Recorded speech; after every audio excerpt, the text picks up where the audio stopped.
रात का अंधकार था। हिमालय की चोटियों पर बर्फ ऐसे चमक रही थी जैसे स्वयं चांद ने अपना रूप धर लिया हो। चारों ओर नीरवता थी, हवा तक थम चुकी थी। बस एक मंद सी ध्वनि गूंज रही थी। ओम ओम ओम नमः शिवाय। कहते हैं ये वो समय था जब समय भी ठहर गया था, जहां कोई न देव था न दानव, बस एक ऊर्जा थी, शिव की।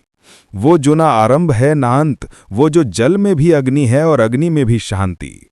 जैसे ही हिमालय की गोद में एक तेज उजाला फूटा, गंगा की धारा झिरमिलाई, नंदी ने नेत्र खोले और काल के पथ पर एक स्वर गूंजा।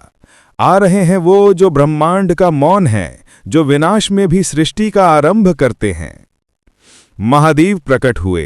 उनके जटाजूट में गंगा बह रही थी, गले में सर्प लिपटा था, शरीर पर भस्म, आंखों में शांति, मगर उस शांति में एक ब्रह्मांड जलता हुआ था। वो चले तो पहाड़ कांप उठे, वो रुके तो हवा थम गई, क्योंकि ये कोई साधारण देव नहीं थे, ये थे वो जो शून्य को पूर्ण बनाते हैं। एक बार पार्वती ने पूछा, स्वामी, ये सन्नाटा आपके साथ हमेशा क्यों रहता है? महादेव मुस्कुराए, क्योंकि मौन ही मेरा सबसे बड़ा स्वर है पार्वती। लोग सोचते हैं कि शब्दों से सृष्टि चलती है, पर सत्य ये है, शब्दों का जन्म भी मेरे मौन से हुआ है। वो कहते हैं जब शिव ध्यान में बैठते हैं तो समंदर की लहरें रुक जाती हैं, वृक्ष झुक जाते हैं, क्योंकि सृष्टि भी जानती है अब ब्रह्मांड विश्राम कर रहा है। फिर एक दिन जब संसार में अन्याय बढ़ा, अधर्म छा गया, तो महादेव ने तीसरी आंख खोली। वो एक दृष्टि जिसने ब्रह्मांड को कंपा दिया। अग्नि फूट पड़ी, लेकिन वो अग्नि नाश की नहीं थी, वो थी शुद्धि की अग्नि, जो हर अधर्म को राख में बदलकर धर्म को जन्म देती है। उस राख से महादेव ने त्रिपुरासुर का अंत किया और फिर वही भस्म अपने अंगों पर सजाई, कहते हुए, जो मिट्टी बनता है वही फिर अमर होता है। उनका हर रूप एक संदेश था। रुद्र में क्रोध है, शंभु में शांति है, नटराज में लय है और भैरव में न्याय है, लेकिन हर रूप का आधार करुणा ही है। वो करुणा जिसने विष को भी गले लगाया, वो करुणा जिसने मृत को भी जीवन दिया, वो करुणा जो आज भी हर भक्त की सांसों में बहती है। कहते हैं जब कोई मनुष्य टूट जाता है, जब सब रास्ते बंद हो जाते हैं, जब आंखों से सिर्फ आंसू बहते हैं, तब एक मौन आवाज आती है, मैं हूं। वो महादेव की आवाज होती है, जो कहती है, मत डर, तेरी राख से मैं तुझे नया बना दूंगा। हर शमशान, हर चिता, हर अंत शिव के लिए एक शुरुआत है। वो वहीं बैठते हैं जहां लोग जाने से डरते हैं, क्योंकि वो जानते हैं कि मृत्यु कोई अंत नहीं, बल्कि वो द्वार है अगले जन्म की यात्रा का। कहते हैं एक बार एक साधु ने महादेव से पूछा, प्रभु, आपके पास सबकी मनोकामना पूरी करने की शक्ति है, तो फिर आप खुद भस्म में क्यों रहते हैं? महादेव हंस पड़े, क्योंकि मुझे पाने वाला जानता है, भस्म वो नहीं जो राख है, भस्म वो है जो हर माया को जला देती है। वो भस्म जो अहंकार को मिटा देती है, वो भस्म जो दिखावे को जलाकर भीतर की सच्चाई को उजागर करती है। शिव हमें यही सिखाते हैं, त्याग में भी वैभव है, मौन में भी संगीत है और विनाश में भी सृजन छिपा है। वो कहते हैं जब तू दूसरों के लिए शुभ सोचने लगता है, तब तुझे मांगने की जरूरत नहीं रहती, क्योंकि तब तू शिव बन जाता है। हर हर महादेव। जब महादेव मिले काल से। हिमालय की घाटियों में उस रात तारे कुछ ज्यादा ही चमक रहे थे। हवा में एक अजीब सन्नाटा था, जैसे स्वयं प्रकृति किसी अनसुने रहस्य की साक्षी बनने जा रही हो। कहते हैं उस रात समय थम गया था।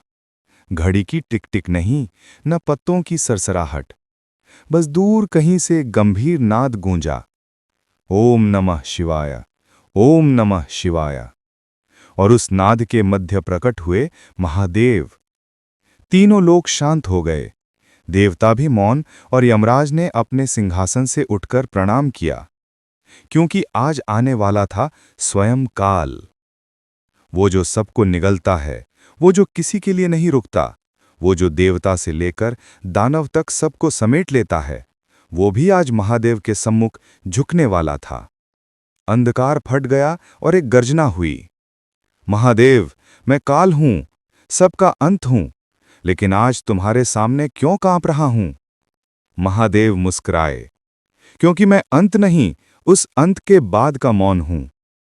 काल बोला, हर जीव मेरा भाग्य है, हर देह मेरी छाया, फिर भी तुम मेरे बंधन से परे क्यों? महादेव ने त्रिशूल उठाया, क्योंकि मैं वो हूं जिसने स्वयं तुम्हें जन्म दिया है। जब सृष्टि बनी तब तू मेरे डमरू की ध्वनि से निकला। धम धिन धिन धम, हर ताल में तू था, हर मौन में मैं। काल झुक गया क्योंकि उसने पहली बार अपने स्वामी को पहचान लिया। महादेव बोले, हे काल, याद रख, जो जन्म लेता है वो मिटता है, पर जो मिटने को स्वीकार कर लेता है वो अमर हो जाता है। वो आगे बोले, जब मनुष्य मृत्यु से डरना छोड़ देता है तब जीवन का अर्थ समझता है, और जब कोई जीवन का अर्थ जान लेता है तब वो शिव बन जाता है। फिर महादेव ने अपनी जटाओं से एक प्रकाश निकाला। वो प्रकाश इतना दिव्य था कि काल की छाया तक जल उठी। उस ज्योति में महादेव ने कहा, ये प्रकाश हर उस आत्मा का मार्ग बनेगा जो भटकी हुई है, जो रो रही है, जो अंत समझकर हार गई है। तभी आकाश से गूंज उठा, हर हर महादेव, हर हर महादेव। देवता झूम उठे, पृथ्वी ने प्रणाम किया, और काल ने महादेव के चरणों में नतमस्तक होकर कहा, हे भोलेनाथ, अब मुझे समझ आया, अंत में सब कुछ समाप्त नहीं होता, बल्कि सब कुछ आप में समा जाता है। महादेव ने धीरे से मुस्कुराते हुए कहा, यही तो मैं हूं, जो भस्म में भी जीवन ढूंढ लेता हूं, जो मृत्यु में भी अमरत्व खोज लेता हूं। फिर वो धीरे धीरे अदृश्य होने लगे। उनके डमरू की ध्वनि गूंजती रही, धिन धिन धम, धिन धिन धम, और बस रह गया वो स्वर जो हर भक्त के दिल में अब भी गूंजता है, ओम नमः शिवाय, हर हर महादेव।